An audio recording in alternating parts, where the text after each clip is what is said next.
Ashton Kutcher and Demi Moore are reportedly linked to Diddy, with rumors swirling that Kutcher may testify before a grand jury in Diddy's federal trial. Exclusive and shocking details have allegedly been leaked by Fox News. Kutcher, in love with Mila Kunis on that 70s show, then they break up for absolutely no reason after he starts hanging out with Diddy. Then he marries Demi Moore, who drained him of all the adrenochrome she can, and apparently he replenished himself by doing inappropriate things with her daughters. I'm glad. I'm sure you're glad, like Bruce Willis. Demi Moore revealed she was abused as a child by her mother, who even sold her to a man for $500. This traumatic experience shattered her confidence and led to destructive behaviors. It's unsettling that Moore, a survivor of abuse, would associate with Diddy, a figure widely rumored in the industry to have ties to trafficking minors. Demi Moore, she revealed in her memoir that she was sexually assaulted at the age of 15, writing that her mother let the abuser in their home. Well, today, Demi talked to Howard Stern more about this on his Sirius XM radio show. You say you pushed it away. You don't need, you just I recently. pushed it away because I felt like it was my fault. Like I felt like I had behaved in a way that was provocative and mature, like I really knew a lot. And I never really looked at myself as being a kid. And so I never looked at it as rape. I mean, I saw it as an unfortunate and, Yet he forced you into it. I was very embarrassed by it. In all honesty, I think that the shame I carried because of the rape made me afraid to feel I could comfortably express myself sexually. It makes me just remember the conversation that I had with her where she talked about the purpose of her writing this book was to share her story in hopes that it would empower other young women. She did talk about a lot of other things to Howard Stern. She said she auditioned for Top Gun, obviously didn't get the part, but would later work with Tom Cruise as a co-star in A Few Good Men. Hollywood is a disturbing place where even parents sometimes prioritize fame and career advancement over their children's safety. Stories of abuse involving Usher, Demi Moore, Justin Bieber, and Davey Chase highlight the industry's dark side. Allegedly, some parents were aware of the abuse and, in certain cases, even handed over their children to predators to gain proximity to Hollywood's big. As an anxious teen, she is taken by her mother to bars so that men will notice them. She's 15 when she comes home one night and an older man they know is in the apartment with the key. She writes, it was rape and a devastating betrayal, revealed by the man's cruel question, how does it feel to be whored by your mother for $500? Do you believe she sold you? I think in my deep heart, no. I don't think it was a straightforward transaction, but she still did give him the access and put me in harm's way. A resurfaced video shows Demi Moore engaging in inappropriate behavior with her former General Hospital co-star Philip Tanzini, including a kiss, despite being married to Freddie Moore at the time, sparking renewed controversy.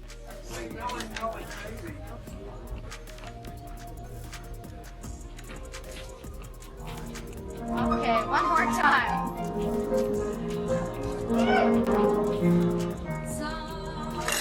Why do you think you have to come out? I don't know. Maybe just because I love them all and I hope they all love me. We do love him. And I love them. If you think it's for the quick publicity, you're out of your mind. Absolutely, because he's one of my most favorite people. Have you been working on the show? Almost a month and a half. What's your role? I'm Lucy Left. And I'm Philip Tanzini and I play Jeremy. You're stealing my card. I'm sorry. We're going to have interview number 2 here. Oh, okay. Because I love Philip and he's the only one I love. Do your interview already. All right. I'm Lucy Love and But personally, I love Philip. And that's it. Okay? We got a new storyline cooking up pretty soon. Here, have a bite. I want to say happy birthday to Philip because I love him dearly. He's one of my most favorite people. For about 3 weeks. And he's been terrific. Ashton Kutcher, Demi Moore's ex-husband, is reportedly ready to expose those connected to Diddy, including his ex-wife. Fox News host Jesse Waters shared on the PBD podcast that credible intel suggests Kutcher is set to testify against Diddy and cooperate with federal authorities. Rumors also claim Kutcher was caught on Diddy's tapes, fueling concerns that he may face legal trouble and potentially end up for blackmail material. They'd bring in these people. A lot of these people were also aspiring young artists in the music industry. And then these parties were sponsored by Motown Records CEO, Universal Records CEO. This goes all the way to the top. And so you get these people in compromising situations. The drinks were laced, the videotapes were hot. And then at the end of the day, you wake up the next morning, what did I do? And then they have compromising material on you. And then they can guide your career. They could kill your career, but they got you. And it wasn't just people in the music business. As you said, there were athletes, there were celebrities, there were politicians, people from the royal family. And we were also told by the former bodyguard that Diddy was an FBI informant. So he was a snitch and was feeding information to the feds. And we don't know what that means. We haven't been able to confirm it, but even Little Rod said it's not just like Epstein. It could be worse than Jeffrey Epstein. I've been on FBI raids where I've seen things that no person should ever see. I've seen video content of a child that's the same age as mine being raped by an American man that was a sex tourist in Cambodia. And this child was so conditioned by her environment that she thought she was engaging in play. But the right to pursue happiness for so many is stripped away. It's raped. It's abused. It's taken by force, fraud, or coercion. It is sold for the momentary happiness of another. Wow, okay, I've got a lot I can't tell. So, can't tell that one either. I mean, I'm like actually cycling through them. There was one moment, so it's not really a party story, but our relationship was really bizarre. So it started over punked, because he was like, yo, don't punk you me. Can't punk me. And I was like, I don't know what to tell you, everybody's on the table. He's like, not me, I'm off the table. And so that started our conversation. We became fast friends, and we used to just hang out. Demi Moore is among the celebrities who could face jail time if Diddy is convicted. Federal prosecutor Nima Ramani stated that Jay-Z is just the first to be sued in connection with Diddy. In cases of this magnitude, it's only a matter of time before more names surface, and additional victims may also come forward. Now, as far as Jay-Z's concerned, this could really go one of two ways. This might be an isolated one-off case that he has to defend, or potentially it could be a Me Too type situation where other victims come forward. Obviously, we saw that with Diddy and Cassie Ventura. So the coming days and weeks are really going to be telling. And Tony Busby says he has more than 100, maybe up to 300 victims he's representing. So it's going to be interesting to see if any of them also name Jay-Z. And Nima, if such a high-profile name like Jay-Z has come out, could more celebrity names be tied to these lawsuits? What do you think we can expect? No question. This may just be the first celebrity domino, and Jay-Z was unmasked as celebrity A, but let's not forget there's a celebrity B in that same lawsuit that allegedly witnessed the sexual assault, a female celebrity. And there was someone who went on CNN earlier this week and said that his sexual assault was witnessed by another celebrity as well. So I think we're going to see more celebrity names identified very soon. All right, Nima Rani, thank you so much for joining us. As you said, this is one that has entered the court of public opinion. It's nice to have your actual legal advice on. Jennifer Lopez has reportedly been linked to Diddy in a troubling case involving directly Cardella Smith, a victim who claims Diddy raped him in 1997 during a party at a Holiday Inn in Detroit, where Smith worked as a bartender. According to Smith, Diddy recorded the assault and showed the footage to Lopez. Despite knowing what had happened, Lopez allegedly did not report the incident or offer any help to Smith. But going back to Cardella Smith's filing, his notice says that Jennifer Lynn Lopez, aka J-Lo, aka Jenny from the Block, quote, will be called as a material witness and expert to Sean Combs' viewing, possession, and distribution of his sexual assault upon the plaintiff in 1997, and the orders of defendant Sean Combs forcing Jennifer Lopez to remain silent about the videotaped sexual assault of plaintiff by defendant. Plaintiff states that the material witness Jennifer Lynn Lopez, also known as J-Lo and Jenny from the Block, was engaged in a relationship with the defendant Sean Combs during 1999 and 2001, and that the sexual assault of the plaintiff was recorded, distributed, and held by the defendant at his New York residence and recording studio. And during the relationship with Jennifer Lopez, she was made privy to this video that was taken by Sean Combs and his employee Kirk Burrows. She, J-Lo, has known this video existed and was in existence and took no action to make it known to anyone in law enforcement, and that she was even questioned by New York Police Detective Derek Palmer about this matter, and that the report will show that her answers to this tape was and still remains a resounding yes to its existence. And again, Cardella Smith writes that he wants to call Officer Derek Palmer as a witness because he says Palmer is the one who questioned Lopez and believes that he will have testimony that could help his case. As I mentioned, Diddy's legal team has called for this entire case to be thrown out. Cardella Smith has filed a massive response to that request that totaled more than 200 pages. Probably half of it was just straight up copies of case law that seems to support his arguments, word for word. It's something out of like a legal textbook. There's so much to slog through, but I kind of want to give you some of the highlights. So first, in addition to the claims of rape and a cover-up, Cardella Smith also claims and alleges that Combs was violent towards his loved ones. At times, Cardella Smith addresses alleged threats against his family. Other times, he says Combs actually caused serious injuries to his brother. His response reads, defendant used threats of murder to force the plaintiff to not bring the case to any court of law enforcement until the homes of the defendant were raided by Homeland Security, that the plaintiff knew it was a safe time to bring the case, and that is why we are here at this juncture. And Cardella Smith argued that fear for his own safety and the safety of his family is one of the main reasons that he waited so long to report the alleged rape, and says that that reason alone should override any issue with the statute of limitations, that these claims might otherwise be time barred. And he also argues that while he's been in prison, fellow inmates and prison guards have threatened him on behalf of Sean. 3 other men have come forward with similar abuse allegations against Diddy. One man claims Diddy invited him to his party, where he was drugged and raped. According to the victim, Diddy's actions were less about sexual attraction and more about power. He allegedly drugged the man to ensure he couldn't resist, reflecting a disturbing pattern seen in other cases involving Diddy's alleged misconduct. Why did you believe in these cases, and why didn't you believe in others that you were presented with? Well, the thing with a abuser, a sexual abuser, is they follow a pattern. They fall to type, and you become very clear on what that pattern is, particularly a serial sexual abuser. And these cases were all identical in the facts, identical in the story. It was beginning, middle, conclusion. They know each other? Boom. None of them knew each other. Did you have them meet? No.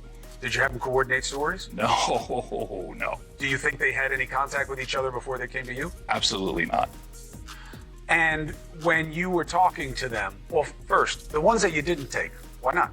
Stories didn't make sense. Stories didn't fit the pattern. Stories were not credible. I mean, this is my 30th year as a lawyer. I've tried over 100 cases. I can assess whether somebody's story is credible. And if I don't believe it, I'm not going to put my name on a pleading, sign it, and file it in court.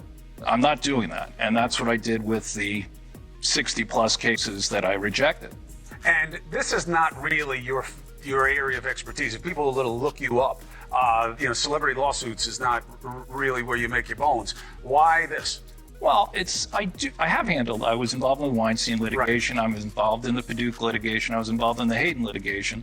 Why did I do this? I do this because it's important. I think it's important for people to be heard, have their chance to get the power back. Because sexual abuse, sexual assault is about one thing: taking power, humiliating, demeaning a person and a victim. It has nothing to do with sex. And so I think it's important. I think it's important to get the word out. I think it's important for men to feel, hey, look, I can come out and be heard just like a woman could. And the defense that, look, they knew what they were getting into. These are regrets. They went there, they partied, and now they see a pocket. No, I don't think so. One, my client Were was... they gay men? One was bisexual, the other ones were not. And they were going there. The client was bisexual, worked for Diddy. Diddy owed him money for doing errands for him and being his step and fetch, for lack of a better word.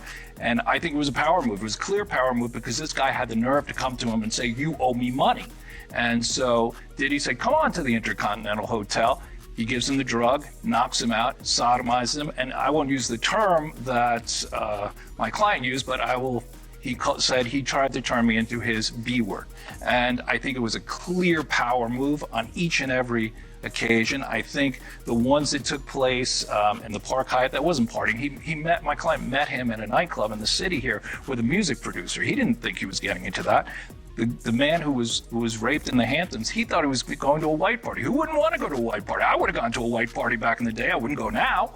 But they went there innocently, and this is what happened to them. I never went. I appreciate you very much. We will follow. A police officer involved in the raid on Diddy's house has come forward, claiming officers believe Diddy is even worse than Jeffrey Epstein.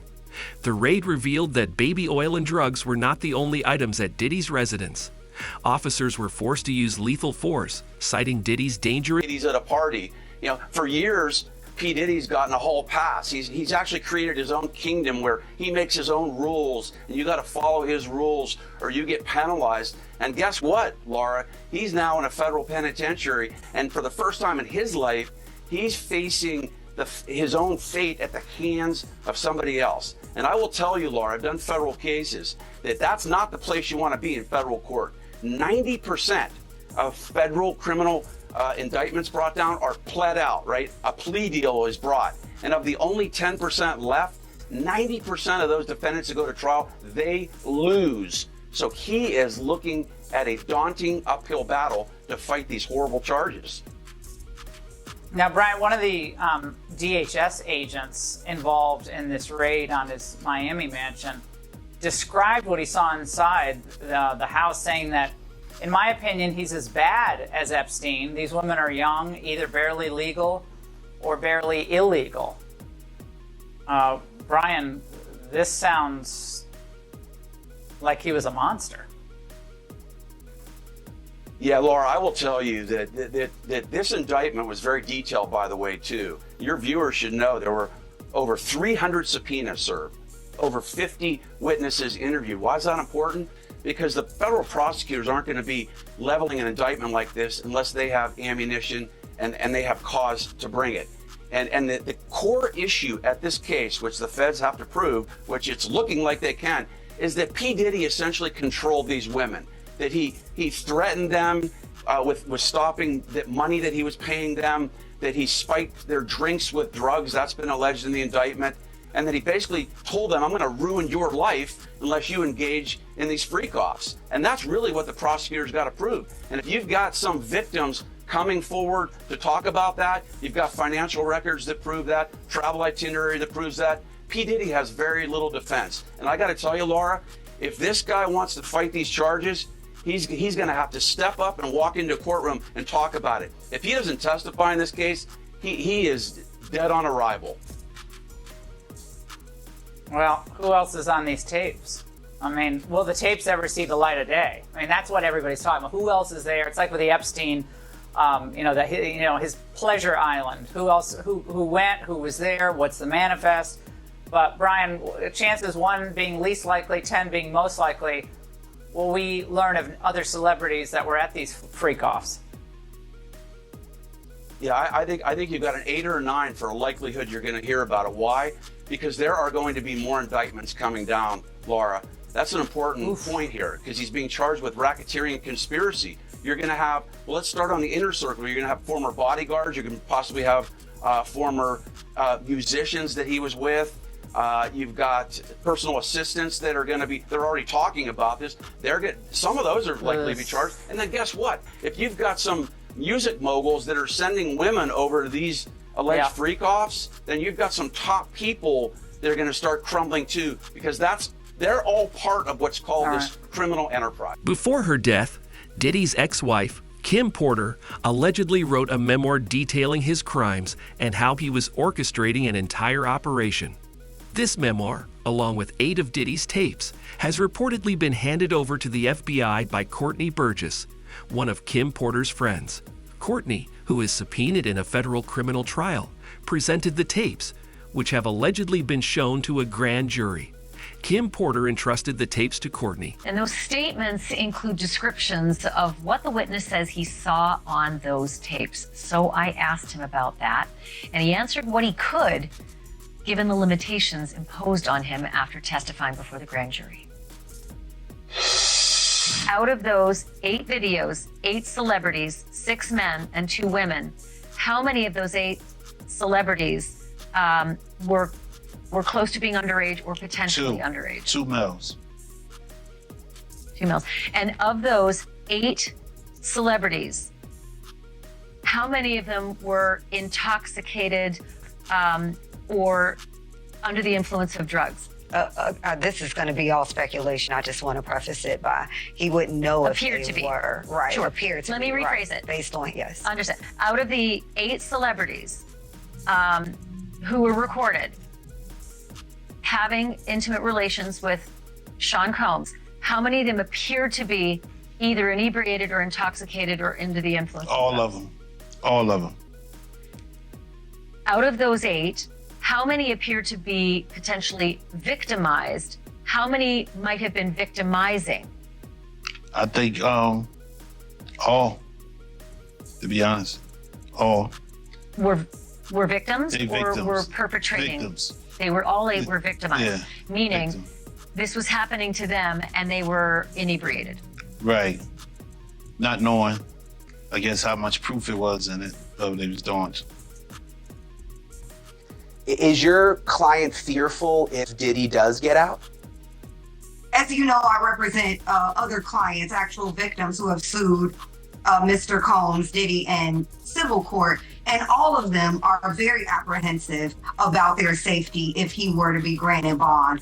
I am confident in the court. I am sure that the court will remain with their previous decision of no bond. I feel like the judge only gave this let me think about it just to not make it as obvious. But I have all the confidence in the world and the federal court and the state of New York that they will remain keeping Diddy under no bond and that all of the victims in this case will be able to proceed sooner rather than later. Yeah, and you mentioned, I mean, you don't just represent this man, you represent other alleged victims too and people involved. Have there been any threats made against any of your clients? There have been threats from people on the internet, but not from, at least what we don't know, from Diddy to be directly. So my clients have, Mr. Burgess has received several death threats. My client, Mrs. Parham, has been receiving threats, but we don't know if they're just regular people from the internet or if they're actually people who were sent by Diddy. Do you have any idea where the threats are coming from? I mean, have you done any investigation? Well, most of the investigation leads us to a lot of burner accounts on Instagram, and we're trying to now sift through possibly working with law enforcement to try to get subpoenas to determine the IP addresses of where those threats were emanating. So, okay, interesting. We know that the cease and desist letter has now come. Has there been any other pressure of any kind that you or your clients have felt to stop talking? In general, I feel that the gag order, when we talk about that, Mark Agnifilio wrote about me specifically, and also all of the other plaintiffs in the civil lawsuits to try to have all of us gag. There's pressure every day that is continuing to talk about this is putting not only our lives in jeopardy, but could be potentially used against us in a gag. In the early 2000s, Diddy allegedly sexually assaulted a 13-year-old autistic girl, an act she now claims involved Jay-Z as well. The woman, now a mother of 2, has decided to file a case against both Diddy and Jay-Z. She accuses them of assaulting her at an after-party following the 2000 MTV Video Music Awards in New York City. You should always advocate for yourself and be a voice for yourself. You should never let what somebody else did run your life. A 38-year-old mother from Alabama who has filed a lawsuit accusing Sean Diddy Combs and Jay-Z of raping her when she was 13 years old is speaking out to NBC News for the first time. She asked us not to reveal her identity. What made you want to come forward and talk today? Because I think that I've been quiet long enough about what I've been through, and it's been hard enough to be quiet. But it's a chapter of my life that I'd like to close. You weren't scared to be all alone? No, with having autism is like feeling like you live your life in a shatterproof juggle ball. The world's on fire. The fire is inside the ball with you, but there's no way for you to get out. In addition to having autism, the woman says she suffered a head injury. The night of the 2000s VMAs, she says a friend drove her from Rochester, New York to Manhattan, a more than 5-hour drive. Her attorney provided NBC News with the name of the friend who has since died. The woman says she spoke to Combs' limo driver, who offered her a ride to an after party. I stumbled upon Diddy's driver, who told me that I was exactly what Diddy was looking for. What did you think when he said that to you? I thought it meant that I was just pretty. She went to a White House, she says, where she spoke to musicians Benji Madden and his brother. I'm talking to Benji Madden about his tattoo because, I have about his tattoo that's the Last Supper, because I have a religious background. So it was just something to talk about. At the after party, she says she had a drink that made her feel woozy. Then she says Combs and Carter took turns raping her while a female celebrity watched. JC comes in and rapes me. He at that point I was fighting, trying to get away from him, and he put his hand over my mouth and told me to stop it, cut the After the alleged rape, she said she ran to a gas station where she called her father, who picked her up and drove her home. We rode home in silence. He didn't ask me what happened. He didn't ask me what I did or where. It seems that the walls are closing in on some of Hollywood's most powerful figures. Shocking revelations about Ashton Kutcher and Demi Moore's alleged involvement, alongside Diddy's crumbling empire, have begun to surface. As more victims and witnesses come forward, the truth is finally emerging. This scandal could become one of the most explosive in Hollywood history. What do you think about these allegations? Are Ashton and Demi preparing to turn on Diddy to protect themselves? Share your thoughts in the comments below.